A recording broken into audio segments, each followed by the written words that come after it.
Pemirsa, sore ini kita bertemu kembali di Karni Ilyas Club.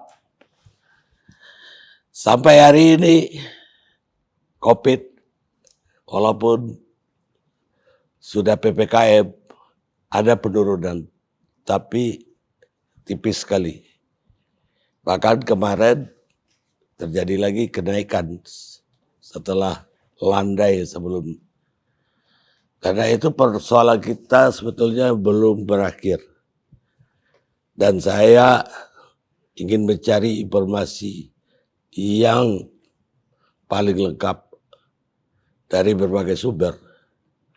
Dan tentu saja saya tidak melupakan Ibu Dr. Siti Fadila Supari yang Menkes kita di zaman SBY. Dan beliau ini selain dari spesialis jantung, juga peneliti, radiolog, komplit. Pengalamannya juga komplit, pengetahuannya juga komplit. Saya ibaratkan kamus berjalan udah. Sehingga banyak orang sekarang minta Ibu itu untuk memimpin penanggulangan satgas atau apalah untuk melawan COVID-19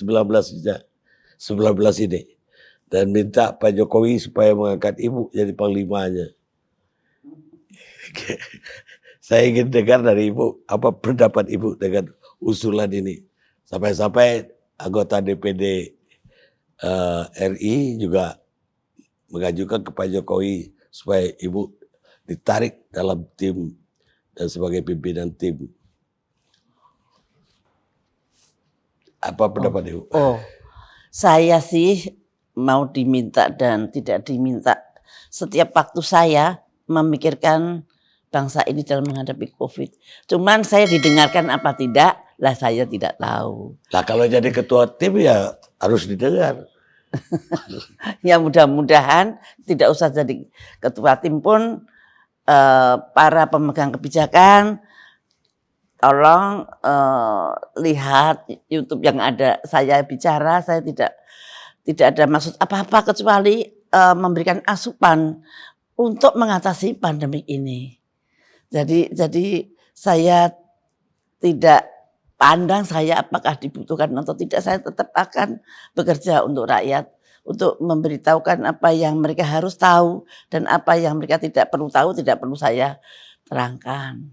Dan mudah-mudahan ada manfaatnya kalau saya berbincang-bincang begini, apalagi dengan Bapak Karni Ilyas yang sangat luar biasa. Apanya luar biasa? Ya saya ingin tahu Bu, kalau Ibu diangkat jadi panglimanya, apa yang akan Ibu lakukan? Banyak sekali. Misalnya? Banyak sekali. Ya, satu, kita harus tahu persis apa masalahnya.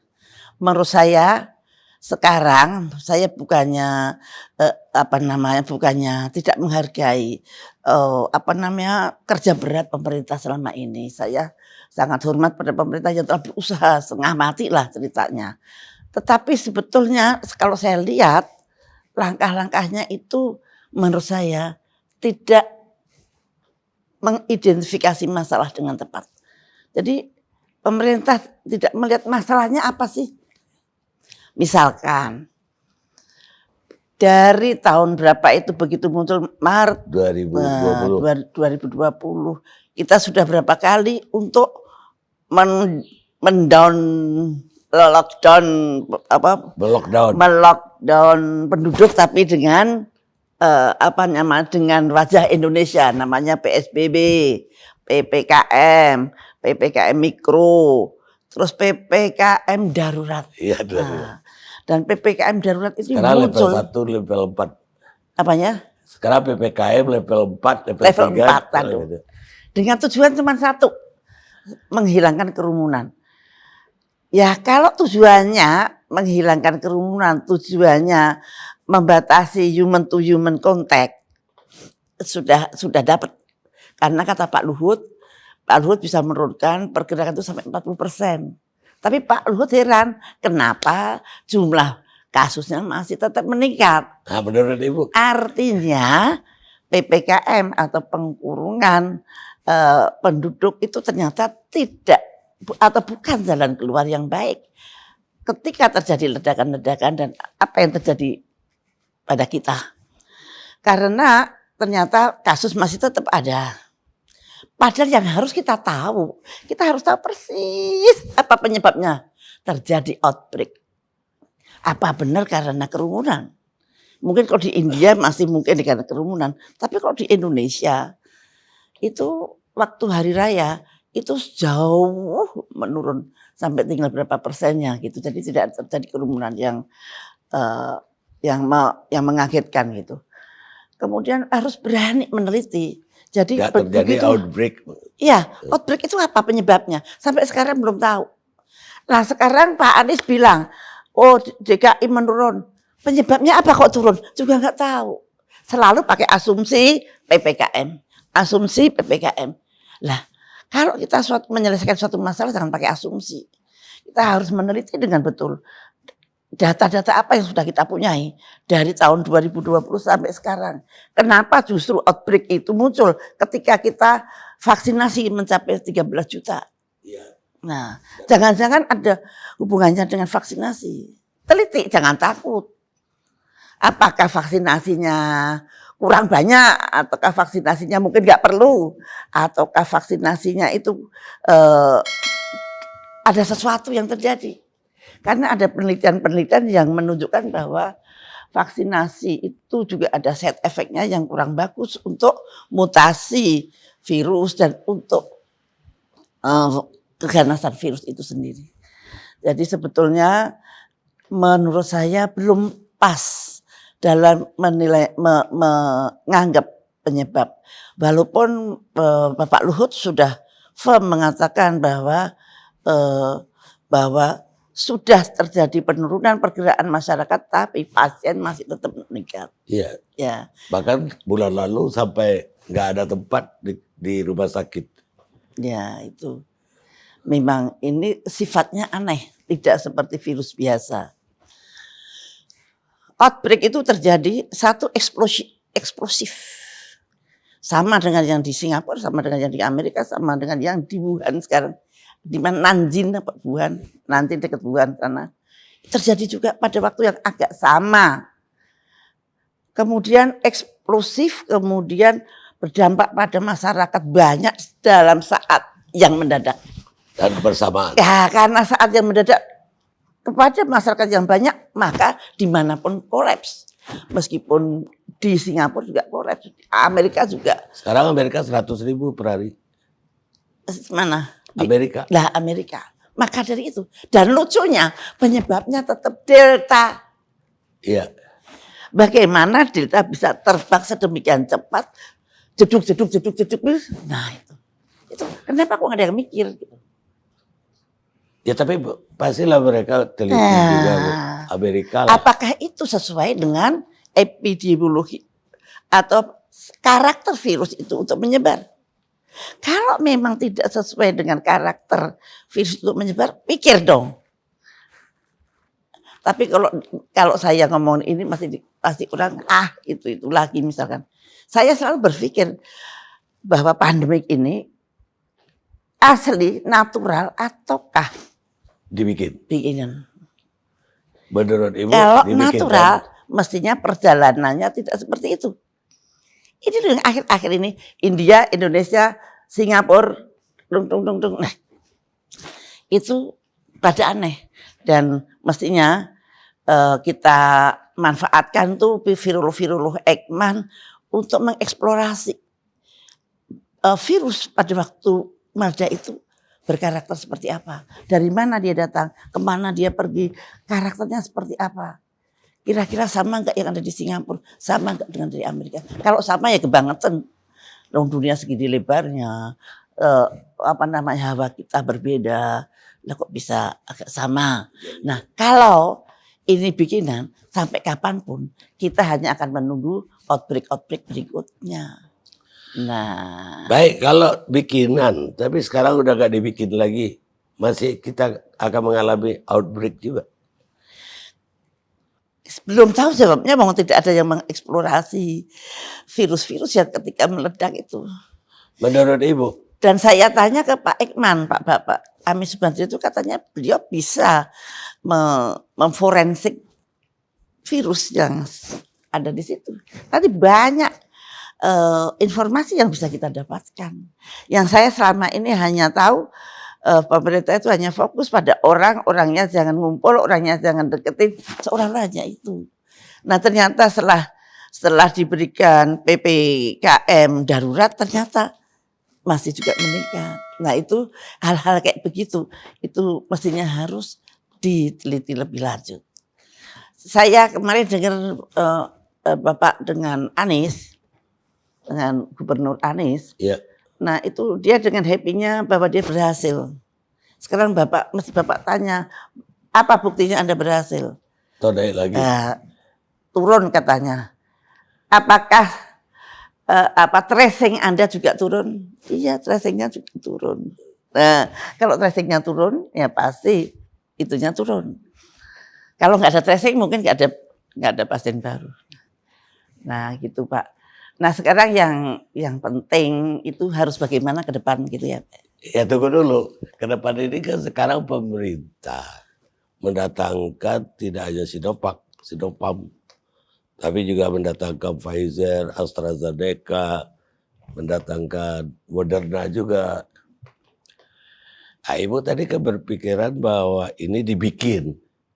Mungkin kita mulai dulu, siapa yang bikin? Saya nggak tahu.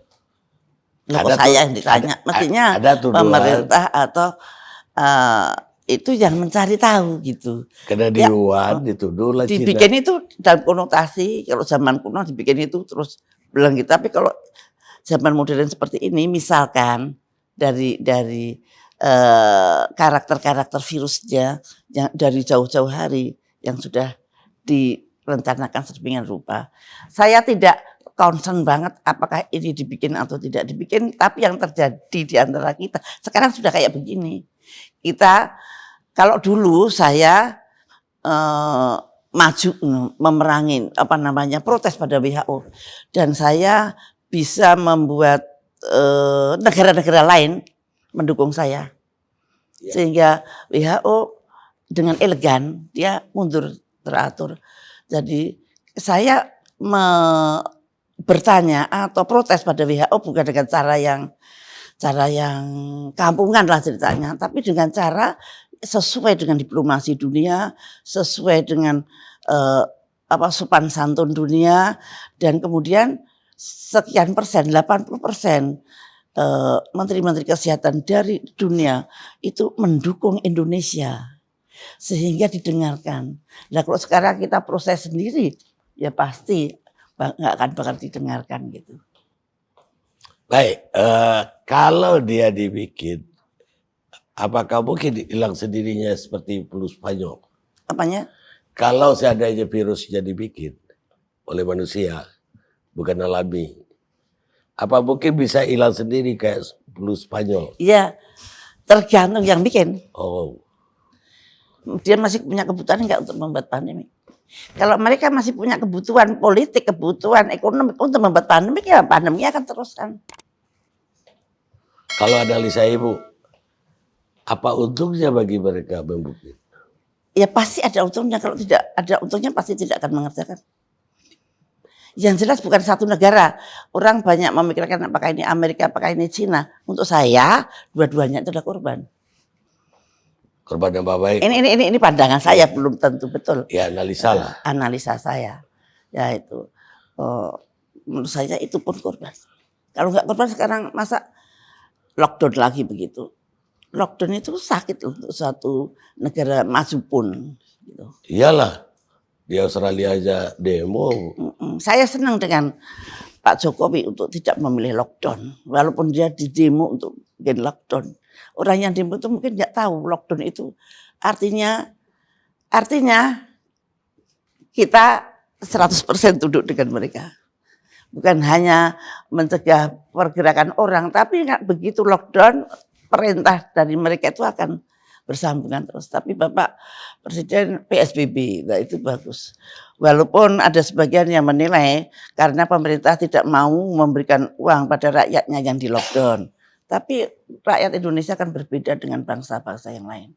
Yang menurut saya paling pas ya memang PSBB, PPKM. Itu sebetulnya cukup pas untuk orang Indonesia. Dan kata Pak Luhut kemarin lucunya PPKM memang masih naik terus.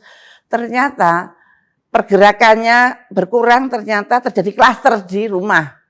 Nah, rumahnya kecil-kecil isinya segini banyak orang kan bisa terjadi klaster.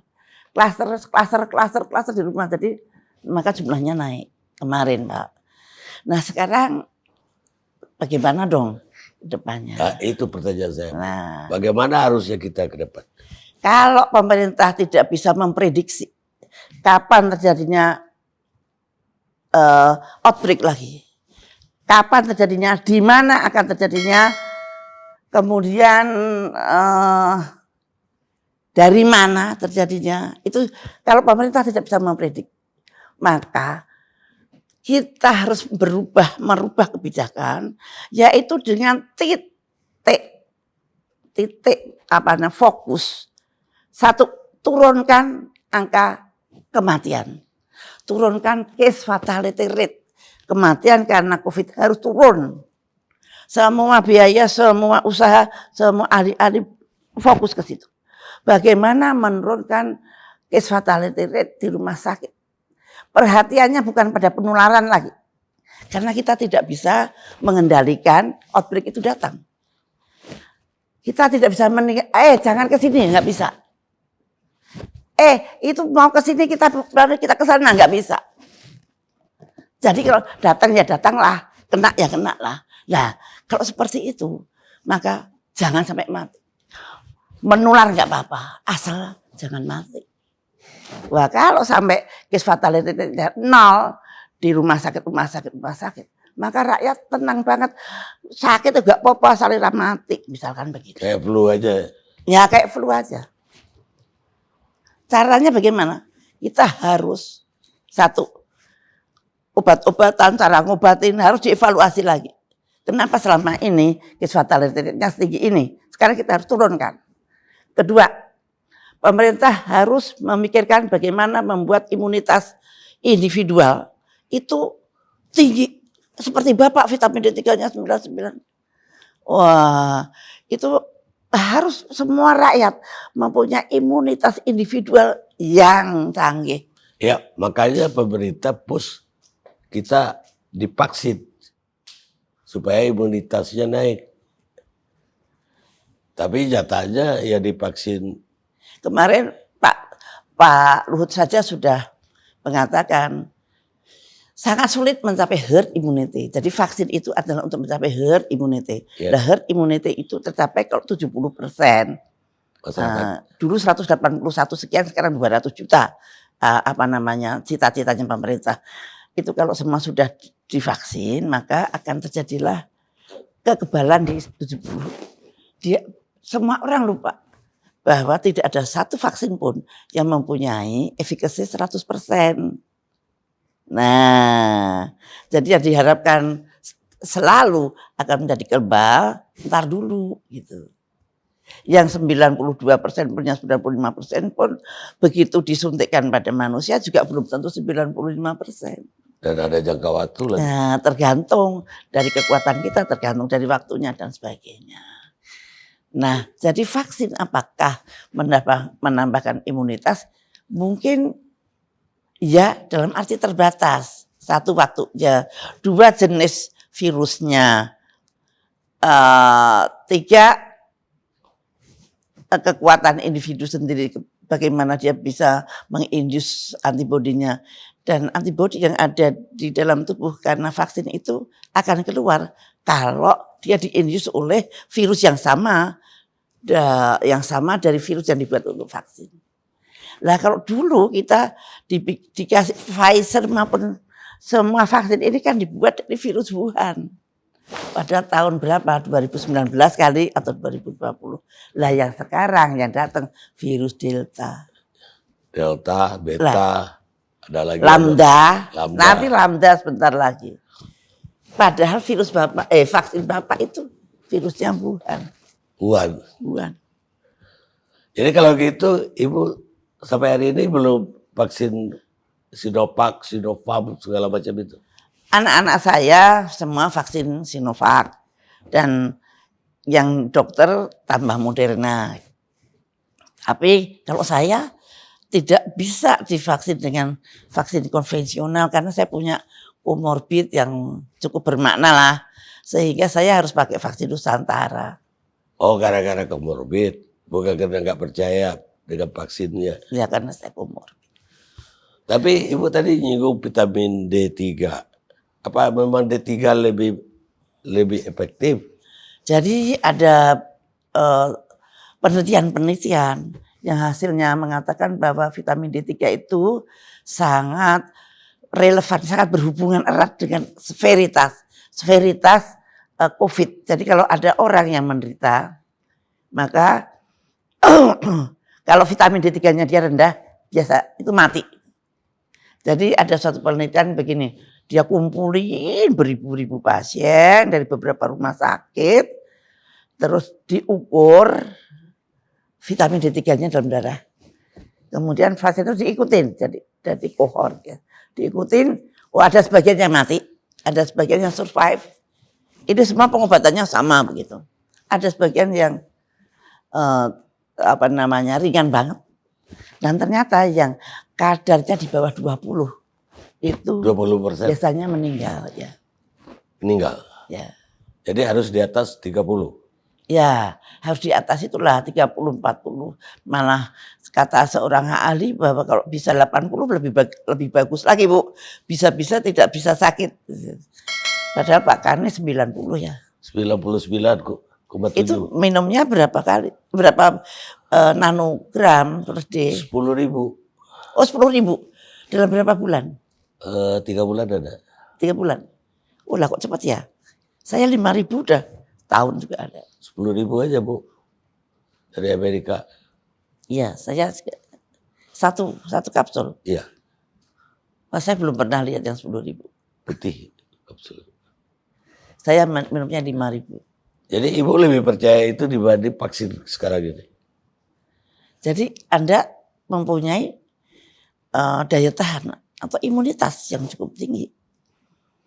Jadi, nah ini gandengannya pada pemerintah tadi. Mudah-mudahan pemerintah bisa membuat kebijakan, fokuskan satu, memberikan imunitas yang benar pada rakyatnya. Disubsidi aja vitamin D3, vitamin E, vitamin C. Subsidi dari pemerintah. Iya. Nah kemudian lebih murah dari beli vaksin. Ya, untuk menghindari luapan dari rumah sakit, buatlah tim pemantau isoman. Tidak semua orang sakit harus ke rumah sakit. Orang yang sedang bisa didapat karena pemerintah punya tim pemantau isoman. Sehingga tim pemantau isoman itu datang ke sana, bisa periksa laboratoriumnya, bisa ini sampai sembuh. Nah, ini untuk mengurangi kematian pada isoman. Untuk mengurangi kematian di rumah sakit, obatnya tolong diseriusin. Misalkan ivermectin itu penting apa enggak? Bisa menurunkan apa tidak? Cobain.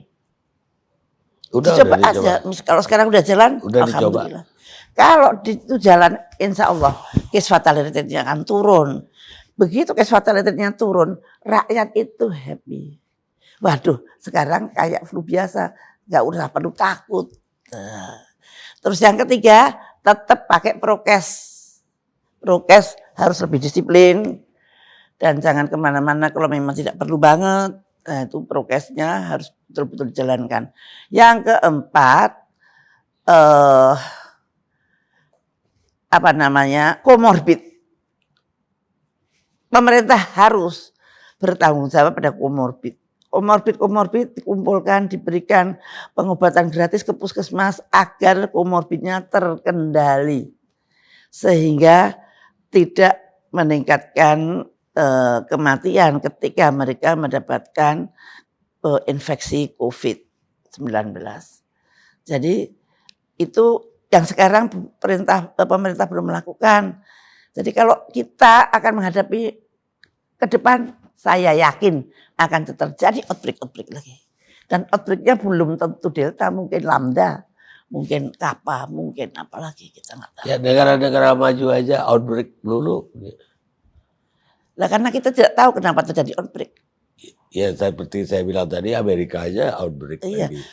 Ini Singapura Singapura yang herd immunity-nya udah tercapai, outbreak juga. Jadi ternyata vaksin yang sudah 60%, yang sudah 80% tetap tidak mampu melawan outbreak. Lah ini mestinya diteliti. Apa yang kira-kira bisa melawan outbreak? Imunitas pribadi, imunitas individual. Lalu orang kita nggak bisa tahu kapan datang outbreak yang akan datang. Kita tidak tahu outbreaknya apa. Kita tidak tahu. Aduh, pokoknya tidak tahu sama sekali. Taunya karena kerumunan aja. Dan celakanya bangsa kita ini adalah bangsa yang suka berkerumun. Oh iya. Suka kongko. Terutama orang Jawa.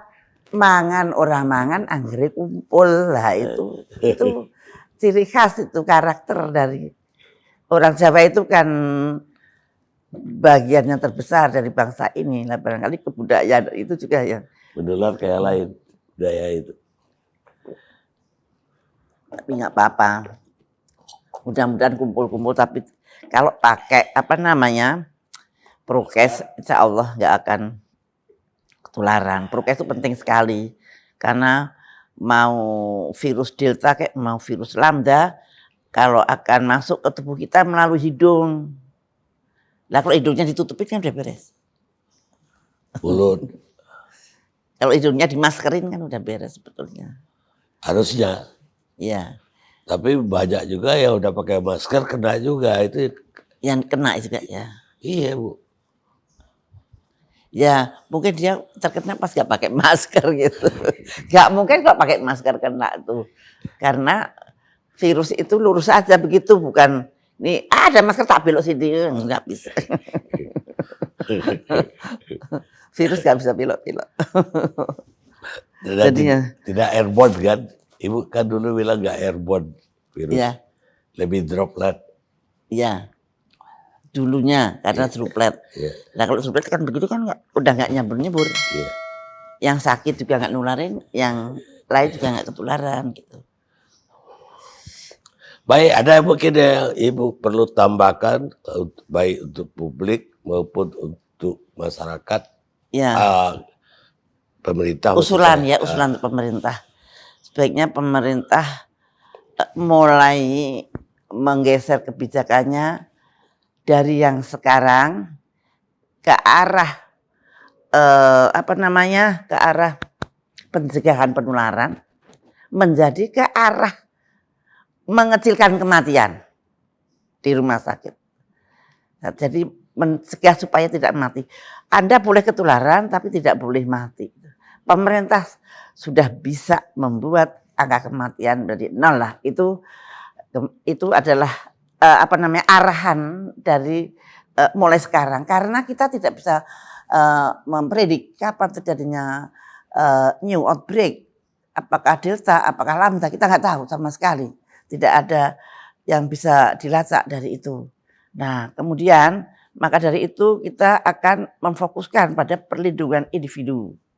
Perlindungan individu di mana pemerintah harus memberikan zat-zat atau suplemen untuk rakyatnya supaya meningkatkan imunitasnya. Gerakan-gerakan olahraga, gerakan menjemur dan sebagainya, menjemur diri dan sebagainya. Jadi hidup sehat, cukup tidur, cukup bergerak, dan kemudian makanan yang seimbang. Makanan yang seimbang itu Anda bisa pelajari nanti, kalau di sini nanti terlalu panjang saya terangkan. Makanan yang sehat, makanan yang seimbang. Dan tambahin suplemen-suplemen yang sudah ada dasar risetnya. Nah, kemudian nomor 2, itu nomor 2 ya. Nomor 1, pemerintah tolong bikin rakyat happy. Rakyat bikin happy karena happiness itu meningkatkan imunitas. Kalau rakyat selalu dalam ketakutan, dipaksa untuk vaksin, ketakutan, dipaksa ini. Bahwa sekarang harus dikurung, tidak bisa bekerja, nggak bisa cari duit. Itu akan meningkatkan bahaya untuk mendapatkan COVID. Jadi imunitasnya turun. Nah, pemerintah harus berpikir untuk bagaimana membuat rakyat happy. Misalkan, boleh mal dibuka, masjid dibuka, gereja dibuka. Rakyat akan mempunyai harapan. Kalau rakyat punya harapan, happy, dan itu insya Allah imunitasnya akan tinggi dan akan canggih, tidak akan bisa ditembus delta maupun lambda. Itu ditambah dengan meningkatkan imunitas fisik yang saya katakan tadi, dengan hidup sehat, tambah suplemen dari pemerintah. Kemudian kenakanlah prokes, lebih disiplin. Prokes sebagai kebiasaan hidup di mana-mana. Kalau di Amerika itu lucunya kalau pakai prokes itu kalau di dalam, di tempat tertutup. Kalau di luar jalan boleh nggak pakai gitu. Tapi sekarang harus pakai lagi karena ada beberapa negara bagian yang harus pakai lagi. Nah, kemudian yang keempat, komorbid. Pemerintah harus membantu rakyatnya yang mempunyai komorbid. Berikan mereka obat-obat gratis, berikan mereka biaya untuk berobat ke puskesmas masing-masing. Berikan mereka supaya bisa mengendalikan komorbidnya sehingga kemungkinan untuk mendapat COVID akan rendah. Nah, kemudian bikinlah tim pemantau isoman yang jelas. Jadi apa tiap RT, apa tiap kelurahan, monggo dirapatkan, diinikan pada pemegang kebijakan. Nah itu bikin tim pemantau isoman agar orang-orang sakit yang ada di rumah itu juga terjamin keselamatannya. Karena kemarin juga ada banyak yang mati di rumah ya, karena tidak mendapat tempat di rumah sakit. Jadi itu untuk melonggarkan isian rumah sakit, maka rumah sakit hanya menerima yang berat-berat dan sebagainya. Itu tata cara yang seperti itu segera harus dibuat. Dan mudah-mudahan dengan outbreak apapun juga rakyat akan canggih untuk menerima itu. Ini usulan saya pada pemerintah. Betul, tapi kan sekarang pemerintah lebih fokus vaksin. Menurut Ibu sendiri, sejauh mana kemungkinan vaksin bisa membentengi bangsa ini? Nah itu Anda bertanya, ini jawaban saya pribadi. Dalam hati saya tidak terlalu percaya bahwa vaksin itu ada gunanya diberikan pada waktu pandemi. Memang ada yang mengatakan yang divaksin itu kalau sakit tidak terlalu parah. Itu ya kan? Percaya enggak? Ya memang ada, tapi ada juga yang divaksin malah mati juga ada. Jadi ada beberapa penelitian yang mengatakan pengaruh vaksin terhadap keganasan. Jadi justru vaksin itu akan meningkatkan mutasi yang terjadi. Semakin banyak vaksin, maka semakin banyak mutasi yang terjadi. Dan mutasinya kalau sekarang Delta, mungkin the next Lambda, the next apa kita nggak tahu. Nah ini Bu ya dieksplorasi, ini Bu ya diteliti. Sini semua ahli virus nasional duduk di sini. Ayo kita periksa ini, ayo kita teliti. At least untuk orang Indonesia, gitu. Chili yang menggunakan Sinovac dan sudah 65% coveragenya di dalam pemerintah, di dalam rakyatnya itu 65% kena Sinovac. Outbreak juga. Kita baru 10%, 13% udah outbreak. Nah gitu. Apa kita salah nggak mengambil Sinovac? Tidak ada yang salah karena tidak tahu juga yang benar. Kalau salah itu kita bisa salah kalau kita tahu yang benar. Karena kita tidak tahu yang benar. Hanya kalau saya Sinovac, kenapa saya oke aja kalau Sinovac. Walaupun Sinovac itu efikasinya hanya 50-60. Kita tidak bisa mengharapkan efikasinya. Tetapi side effect-nya itu aman Pak. Sinovac itu lebih aman daripada vaksin-vaksin yang kita belum pernah tahu side efeknya jangka panjang. Ini Sinovac saya bandingkan dengan vaksin gini. Sinovac itu dibuat dari virus yang dimatikan atau dipingsankan. Ini Sinovac itu.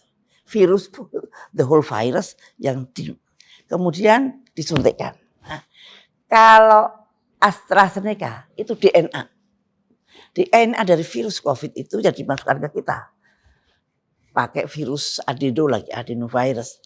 Kemudian Pfizer dan Moderna itu kode genetik dari spike protein yang ada pada virus. Jadi kecil sekali bagian dari virus yang kode genetiknya yang dimasukkan ke Anda. Kalau caranya membuat seperti Sinovac, itu saya udah kenal. Udah puluhan tahun rakyat Indonesia mendapat vaksinasi dengan cara itu. Dan alhamdulillah nggak ada apa-apa.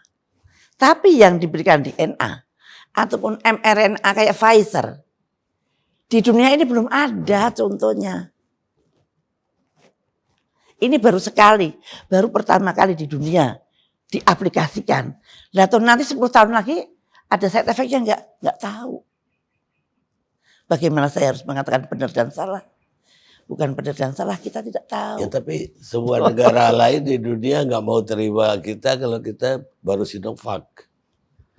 Harus tapi katanya sekarang bisa. Enggak juga, Bu. Belum bisa ya, katanya WHO mengatakan bisa. Iya, tapi harus di booster dulu sama yang lain. Tapi seharusnya WHO sekarang berpikir, ternyata outbreak tidak terjadi pada yang memakai Sinovac. Outbreak juga terjadi di Amerika yang memakai Johnson & Johnson maupun Pfizer. Ayo sekarang WHO mau menjawab apa? Yang pakai Pfizer maupun Johnson & Johnson. Ternyata sekarang juga sedang lockdown lagi di Amerika. Nah, kalau sama-sama tidak bisa menghindari outbreak, nah, kenapa kok dianaktirikan Sinovacnya? Itu. Jangan persaingan dagang aja. Ya nggak tahu saya. Nggak tahu itu bukan karena nggak tahu, saya tidak tahu yang benar mana yang salah mana lagi. Kalau kita menyalahkan, yang satu nggak tahu kok. Yang paling aman nggak tahu lah. Apanya? Yang paling aman jawabannya nggak tahu. Yang paling aman yang saya tahu side effect yang Sinovac tidak seberat side effect yang saya tidak tahu. Tidak tahu itu bisa lebih bagus, bisa jauh lebih jelek. Nah, daripada tidak tahu, lebih baik ya kalau kita ngambil risiko karena risiko yang sudah ada. Nah, itu lucu juga. Jadi ini cuma andai-andai saya ditanya pemerintah, maka jawaban saya adalah itu. Rubah kebijaksanaan menghindarkan penularan menjadi menghidupkan yang sakit. Supaya nggak ada yang mati gitu deh. Satu, jumlahnya lebih sedikit. Ya toh? Iya. Yang berat kan seperti. Dan sebetulnya angka itu udah jelas loh. Kalau Anda tracing 1000 orang, maka 20% akan positif. Sekitar 20%. Bisa turun, bisa naik. Dari 20% itu, kira-kira 90% OTG. Yang sakit cuma 10% dari yang 20% ini. Bisa dihitung. Obatnya berapa, ini berapa. Tenaga-tenaga dokter juga bisa dikerahkan di situ aja. Lah sekarang kan dokternya ngopeni dari yang sedang sampai yang berat. Iya. Padahal yang sedang itu sekian persen dari seluruh pasien. Ya karena selama ini belum pengalaman, Bu. Sekarang udah mulai pengalaman. Iya, walaupun saya pengalaman, saya pada waktu flu burung, pada waktu flu babi, saya sudah memikirkan akan terjadi seperti ini. Maka saya berusaha keras, jangan sampai flu babi masuk ke Indonesia. Kalau flu burung bukan hanya tidak masuk, flu burung harus gagal. Nah itu, karena saya membayangkan Indonesia diembargo karena menjadi epicentrum. Jangan sampai kita menjadi epicentrum lagi. Nah itu, sehingga saya caranya kayak apa, bagaimana saya harus kampanye supaya didukung oleh negara-negara lain. Nah akhirnya kita bisa memberikan bukti-bukti yang otentik, yang definit bahwa si flu burung tidak menular. Padahal WHO mengatakan menular dari manusia ke manusia. Saya bisa membuktikan secara laboratorium. Tidak. Saya bisa membuktikan bahwa bukan dari ayam ke manusia. Ini buktinya. Tidak. Jadi Anda tidak bisa mengatakan ini pandemi. Saya begitu. Nah, terus flu babi. Flu babi apakah Anda pernah dengar ada orang mati karena flu babi di Indonesia? No. Itu usahaku yang sangat luar biasa. Tapi ya saya tidak bisa bercerita di sini karena nanti saya ceritain kalau off the record tidak di film. Kenapa saya bisa mengatasi flu babi? Ada flu babi itu di Singapura penuh, di Thailand penuh, Malaysia penuh, di Indonesia no. Bagaimana rahasianya? Tak ada rahasianya. Baik pemirsa, itulah obrolan kami sore ini dengan Ibu Siti Fadilah Supari. Dan kita akan ketemu Karni Ilyas Club yang akan datang.